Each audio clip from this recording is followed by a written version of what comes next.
उत्साहामध्ये झालेला आहे। उबदांडा मतदारसंघ भारतीय जनता पार्टीचा एक बालेकिल्ला मानला जातो आणि ते जे मनवेल फर्नांडिस आमचे उमेदवार आहेत, सर्वसामान्य घरातील एक व्यक्ती आहे आणि या ठिकाणी आमचे तालुक्याचे अध्यक्ष सन्माननीय पप्पूजी परब, प्रसन्नाजी देसाई, त्याचप्रमाणे उपनगराध्यक्ष आमचे गोंधळकर साहेब, सगळ्यांच्या नेतृत्वाखाली आमचे काळसेकर मॅडम आहेत, सर्वांनी खूप चांगलं कार्य केलेलं आहे। तळागाळातील सर्व कार्यकर्त्यांना मी धन्यवाद देतो, कारण कार्यकर्त्यांच्याच विश्वासावरती ही लढाई आहे। भारतीय जनता पार्टी आणि महायुतीच्या सर्व कार्यकर्त्यांना पुन्हा एकदा मी नमस्कार आणि धन्यवाद म्हणतोय।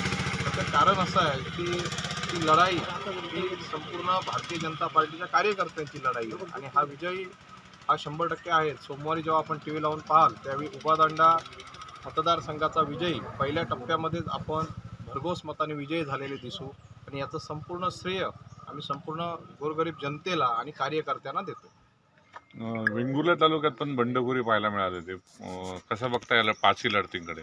या ठिकाणी भारतीय जनता पार्टी किंवा महायुतीचे जेवढे उमेदवार आहेत हे कशा प्रकारे निवडून येतील याच्यासाठी पूर्ण बांधणी आमच्या सर्व नेत्यांनी केली आणि तशा प्रकारे 9 तारीखचा जो रिझल्ट आहे तो तुम्हाला युतीच्या दिशेने दिसेल।